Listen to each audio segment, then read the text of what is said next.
अस्सलाम वालेकुम क्लास। आज हम चैप्टर नंबर 10 लेक्चर नंबर 7 को डिस्कस करेंगे। चैप्टर नंबर 10 लेक्चर नंबर 7 में जो टॉपिक्स हम डिस्कस करेंगे, first one is what is URL, second one is what is email, third one is working of email, fourth one is email attachments and last one is explain email address. What is URL?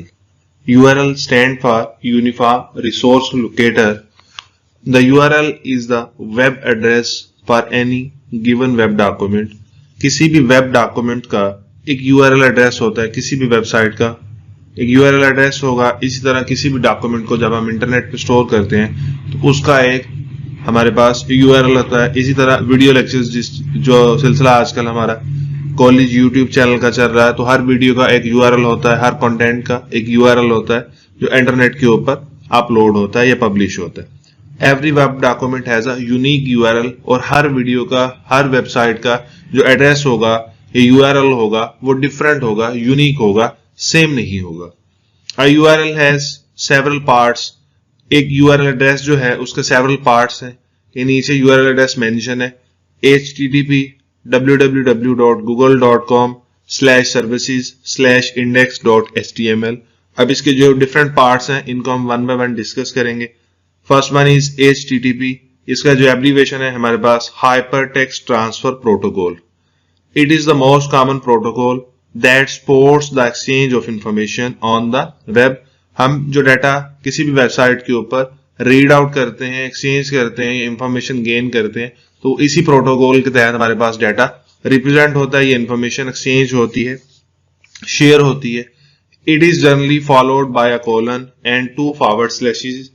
HTTP के बाद हमारे पास colon है और उसके बाद 2 forward slashes हैं। तो ये इसका प्रोसीजर है या राइटिंग वे है। तो ये प्रोटोकॉल हमारे पास इस्तेमाल होता है exchange of information on the web. Web के ऊपर इंफॉर्मेशन को एक्सचेंज करने के लिए हम HTTP प्रोटोकॉल को इस्तेमाल करते हैं। नेक्स्ट पार्ट है हमारे पास URL का www। This indicates world wide web. www world wide web है। वर्ल्ड वाइड वेब कलेक्शन है बेसिकली डिफरेंट वेबसाइट्स की। नेक्स्ट पार्ट है URL का हमारे पास google.com। This part is the domain name and indicate the unique address of a website. Google is the name of domain and .com is the extension of that website and it has also a unique address। Her website का एक unique address होता है, तो इस तरह google.com का भी एक यूनिक एड्रेस है। नेक्स्ट पार्ट है हमारे पास URL का /services/। The slash indicate a specific directory within a website। Directories are like the folder on the computer and help to organize web pages in the website। हमारे पास जो एक website होती है उसके ऊपर डिफरेंट टाइप्स का data stored होता है। लेट्स से अगर हम 22 मुल्तान की बात करें तो उसके ऊपर हमारे पास डिफरेंट सब डायरेक्टरीज मौजूद हैं। ये डिफरेंट सर्विसेज वो वेबसाइट हमें प्रोवाइड करती है, like admission, info about, info desk, results. तो इस तरह ये डिफरेंट इंफॉर्मेशन है, ये डिफरेंट सर्विसेज वो वेबसाइट हमें प्रोवाइड करती है। Next index.html। A word with .html extension indicates the name of a web page in the website। अब ये जो एक्सटेंशन है ये इंडिकेट कर रही है name of the web page in the website. एक वेबसाइट कलेक्शन होती है डिफरेंट वेब पेजेस की, तो .html एक्सटेंशन किसी एक वेबसाइट के किसी स्पेसिफिक पेज को रिप्रेजेंट कर रही है। What is email? Email stands for electronic mail। Email is the exchange of message and files through internet। Email के जरिए हम डाटा को या मैसेज को या इंफॉर्मेशन को एक्सचेंज कर सकते हैं थ्रू इंटरनेट। इंटरनेट के जरिए हम डिफरेंट फाइल्स को ओवर द इंटरनेट एक्सचेंज कर सकते हैं। Message can be in the form of graphics, sounds, video clips और सैंपल टेक्स्ट। जो डाटा या इंफॉर्मेशन हम एक्सचेंज करेंगे वो डाटा या मैसेज हमारे पास कंटेन करेगा। ग्राफिक्स भी हो सकती है उस मैसेज में, साउंड हो सकता है उसमें, ऑडियो वीडियो क्लिप हो सकता है, ये सिंपल टेक्स्ट हो सकती है। तो इन डिफरेंट चीजों के कॉम्बिनेशन से हमारे पास एक मैसेज बनता है जिसको हम वाया ईमेल इंटरनेट के ऊपर सेंड एंड रिसीव कर सकते हैं। It is a fast way of sending message anywhere in the world in a very short time. ये हमारे पास एक फास्ट मेथड है मैसेज को सेंड करने का all over the world in very short time. The sender and receiver may be sitting in the same building or anywhere in the world. Message send करने वाला और रिसीव करने वाला एक पोजीशन पर बैठ के भी एक दूसरे को ईमेल सेंड आउट कर सकते हैं, और अगर सेंडर किसी और पोजीशन पे है और रिसीवर किसी और लोकेशन पे है तो इस तरह भी डाटा एक्सचेंज किया जा सकता है। मैसेज जो सेंड होगा सेंडर और रिसीवर के दरमियान वो दोनों सेम लोकेशन पे रह के भी एक दूसरे को मैसेज सेंड और रिसीव कर सकते हैं, एंड अदर लोकेशन पे भी एक दूसरे को मैसेज सेंड और रिसीव कर सकते हैं। मैसेज हमारे पास कंटेन करेगा graphic, sound, audio, video and simple text. One email message can be sent to multiple recipient. हम एक ईमेल जो है वो डिफरेंट रिसीवर्स को एक ही टाइम में सेंड आउट कर सकते हैं। बिल्कुल इसी तरह जिस तरह आप एक सिंगल मैसेज को व्हाट्सएप ग्रुप में शेयर करते हैं तो आपका एक सिंगल मैसेज डिफरेंट रेसिपिएंट्स तक पहुंच जाता है। Email facility is provided by many internet service provider or specialized website.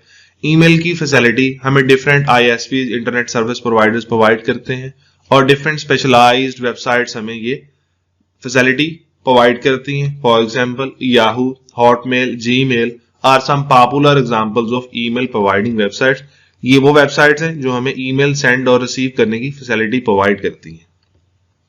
इनको यूज करते हुए हम ईमेल को सेंड आउट भी कर सकते हैं और रिसीव भी कर सकते हैं। Working of email. An email program is used to create, send and receive email is known as email client. आप ईमेल को इस्तेमाल करते हुए कोई भी मैसेज सेंड कर सकते हैं, रिसीव कर सकते हैं। किसी क्लाइंट के साथ आप इंफॉर्मेशन एक्सचेंज कर सकते हैं, किसी से आप इंफॉर्मेशन ले सकते हैं, कोई फाइल आप शेयर कर सकते हैं, सेंड कर सकते हैं एंड रिसीव भी कर सकते हैं as well. When the user send an email message, the computer connects to an email server and transmit a copy of the message to the server. जब सेंडर ईमेल को send out करता है तो sender computer email server के साथ attach होता है। वो जो ईमेल सेंडर ने फॉरवर्ड की होती है वो सर्वर को ट्रांसमिट करता है उसकी कॉपी। फिर email server is a host computer on the internet that is used to send and receive email. Email server को जब वो ईमेल रिसीव होती है तो फिर वो ईमेल को आगे फॉरवर्ड करता है, और ईमेल सर्वर ईमेल को सेंड भी कर सकता है और रिसीव भी कर सकता है। ईमेल सर्वर हमारे पास एक होस्ट कंप्यूटर है ऑन द इंटरनेट जो ईमेल को सेंड भी कर सकता है और रिसीव भी कर सकता है। The email server receive the message and find out the email server where that email is to be send. First of all email server email को रिसीव करता है, फिर वो डिसाइड करता है आफ्टर प्रोसेसिंग कि इस ईमेल को आगे कौन से रिसीवर को सेंड आउट करना है या फॉरवर्ड करना है। It connect to the server and transmits another copy of the message. फिर जो मैसेज सेंडर ने सेंड किया होता है उस मैसेज को ईमेल सर्वर रिसीवर एंड पे ट्रांसफर कर देता है। What is an email attachment? An email message can also contain different attachments. Attachment is a process of sending, connecting files with an email message. जब आप किसी को कोई भी ईमेल फॉरवर्ड करते हैं तो उसके साथ आप कोई भी टेक्स्ट डॉक्यूमेंट अटैच कर सकते हैं, कोई भी ऑडियो, कोई वीडियो, कोई पिक्चर, कोई भी चीज आप अटैच कर सकते हैं उस ईमेल के साथ। Any type of file can be attach to email such as document, spreadsheet, audio and video, any text file. Different more example जिसकी हो सकती हैं। MIME is an internet protocol that support email attachment. It stands for multi-purpose internet mail extension. ये हमारे पास multi-purpose mail extension है। इसके जरिए हम multi-purpose का डाटा सेंड भी कर सकते हैं, रिसीव भी कर सकते हैं। ईमेल हम डिफरेंट पर्पसेस के लिए सेंड और रिसीव कर सकते हैं। Different websites provide different file size that can be attached with an email message. Email send और रिसीव करने की जो फैसिलिटी हमें डिफरेंट वेबसाइट्स प्रोवाइड करती हैं, जिसमें याहू है, जीमेल है, इस तरह और भी हैं। Yahoo provides attachment size of 25 MB। तो नॉर्मली हमारे पास 25 MB की डेटा साइज होता है। इस डाटा साइज के अकॉर्डिंगली हम कोई भी अटैचमेंट ईमेल के साथ परफॉर्म करके अटैच करके सेंडर उसको सेंड आउट कर सकता है और रिसीवर उसको रिसीव कर सकता है। ये डाटा लिमिट है, इससे ज्यादा डाटा मोर देन 25 MB हम ईमेल के साथ अटैच करके सेंड आउट नहीं कर सकते। Explain an email address. An email address has two parts. First one is username and second one is DNS address. These two parts are separated by symbol @. Email हमारे पास दो parts होते हैं। First one हमारे पास user name होता है, second one उसका DNS address होता है हमारे पास। एग्जाम्पल के तौर पर लिखा गया है myemail@hotmail.com। इसी तरह myemail@gmail.com भी हो सकता है, myemail@mail.com भी हो सकता है। तो ये उन डिफरेंट वेबसाइट्स के नाम है जो हमें ये फैसिलिटी प्रोवाइड कर दी। तो hotmail.com एक वेबसाइट है जिसके जरिए हम ईमेल सेंड भी कर सकते हैं और रिसीव भी कर सकते हैं। अब माई ईमेल यहाँ पे हमारे पास यूजर नेम है। My email is called user ID। It is use to sign in to email service. हम इस नेम को इस्तेमाल करते हुए किसी भी वेबसाइट के ऊपर जो ये हमें फैसिलिटी प्रोवाइड करती है ईमेल सेंड और रिसीव करने की, इस यूजर नेम के जरिए उस वेबसाइट के ऊपर साइन इन हो सकते हैं। @ सिंबल इज कॉल्ड @ या @sign। It is separates user ID from name of email service provider. @ का जो साइन है हमारे पास यूजर नेम को सेपरेट करता है DNS एड्रेस से। और DNS एड्रेस हमारे पास क्या है, hotmail.com।